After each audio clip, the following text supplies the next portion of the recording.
इसी बीच एक और बड़ी खबर निकलकर सामने आ रही है। मेहराबाद एयरपोर्ट पर आग लगी है। बड़ी खबर आपको बता रहे हैं, हवाई अड्डे पर जोरदार धमाके हुए, रनवे और सुविधाएं गंभीर रूप से क्षतिग्रस्त हुई हैं।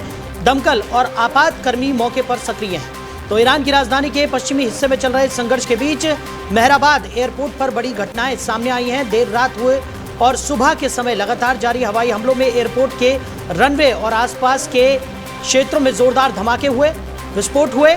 इसके परिणाम स्वरूप आग फैल गई और काले धुएं की मोटी लकीरें आसमान में उठती हुई दिखाई दी। कई विमान और मेहराबाद एयरपोर्ट की सुविधाएं गंभीर रूप से क्षतिग्रस्त हो गई, जिससे हवाई यातायात पूरी तरह से बाधित हो गया। आपातकर्मी और दमकल मौके पर तुरंत तैनात किए गए और आग पर काबू पाने के प्रयास जारी हैं। पूरे क्षेत्र में तनाव की स्थिति बनी हुई है और नागरिकों साथ ही साथ एयरपोर्ट के कर्मचारियों के लिए सुरक्षा खतरा बढ़ गया है। यह हमला पिछले कुछ दिनों से चल रहे संघर्ष का हिस्सा है और इससे राजधानी में सुरक्षा और मानवीय स्थिति और जटिल हो गई है। अमित जी लगातार हमारे साथ बने हुए हैं, कई मामलों पे बेबाक होकर वो अपनी बात रखते हुए भी नजर आ रहे हैं। अमित जी, जो हाल फिलहाल की स्थिति है और जिस तरीके से आप विश्लेषण कर रहे हैं, जिस तरीके से आपका कहना है कि आने वाले समय में ईरान को सरेंडर यहां पर करना ही होगा, अमेरिका की सोची समझी रणनीति के तहत ये पूरा जो सिनेरियो है वो यहां पर बनता हुआ नजर आ रहा है। दूसरी तरफ अगर हम हमलों की बात करें तो भारी नुकसान यहां पर देखने को मिल रहा है, जैसे कि मेहराबाद एयरपोर्ट पर भी लगातार धमाके होते हुए नजर आए और उसके बाद स्थितियां काफी गंभीर वहां पर बन गई। रनवे पर आग लग गई है, कई सुविधाएं जो है वो भी गंभीर रूप से क्षतिग्रस्त हुई हैं। ऐसे में स्थितियां यानी कि माना जा सकता है कि आने वाले समय में अभी और गंभीर होती हुई दिखाई पड़ेंगी। नहीं, ऐसा कुछ नहीं होगा। देखिए, एयर स्पेस को तो पहले ही उन्होंने तबाह कर दिया था, ठीक है। ईरान बड़ा दावा करता था कि लोग दावा कर रहे थे कि ईरान का एयर डिफेंस बहुत मजबूत है, कुछ हुआ पूरी तरीके से खत्म कर दिया उन्होंने। नेवल बेस को उन्होंने खत्म कर दिया है, तो वो थोड़े से रॉकेट लॉन्चर बच गए हैं जो डिस्ट्रिक्ट वाइज उन्होंने कंबाइन कर रखे हैं।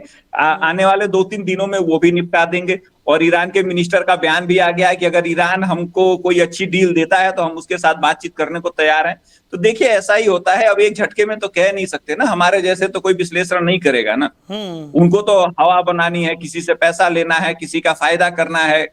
कहीं ना कहीं सारा गेम घूम फिर के पैसे से जुड़ा होता है। तो अब अपनी पॉपुलैरिटी के लिए सही बात थोड़ी करेंगे, हम तो वो बात करेंगे ना जिससे लोगों को, कानों को अच्छा लगे। एक भारत में वर्ग है जिसको खुश कर रहा है, मुझे किसी को खुश तो नहीं करना है ना।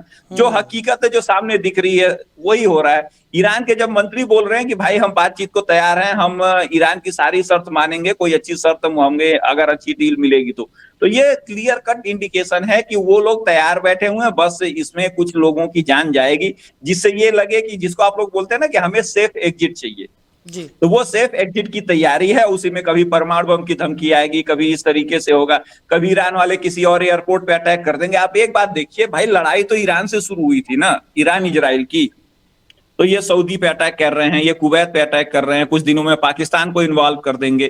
तो ऐसा ही सारा कुछ चल रहा है, इसका कोई मैटर नहीं है। ये लीडरशिप जो है ये जानबूझ के तबाह कर रही है। और मेरा ये मानना है कि ईरान की जो थर्ड ग्रेड की लीडरशिप है, इनका ये सोचना है कि आने वाले समय में सत्ता परिवर्तन होगा तो हमें भागने के लिए कोई जगह चाहिए।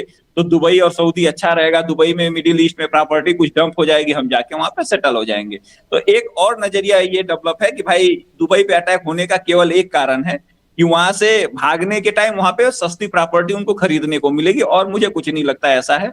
कोई वर्ल्ड वार नहीं हो रहा है, कोई किसी की मदद करने को नहीं आएगा, ना कोई बीच बचाव करने आएगा।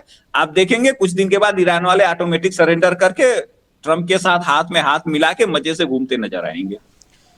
ठीक है, चलिए अमित जी, हमारे साथ जुड़ने के लिए और इस तमाम चर्चा के लिए आपका बहुत शुक्रिया। आगे भी हम आपसे चर्चा करेंगे क्योंकि लगातार हम अपने दर्शकों को दिखा रहे हैं कि किस तरीके की बड़ी खबरें निकलकर सामने आ रही हैं।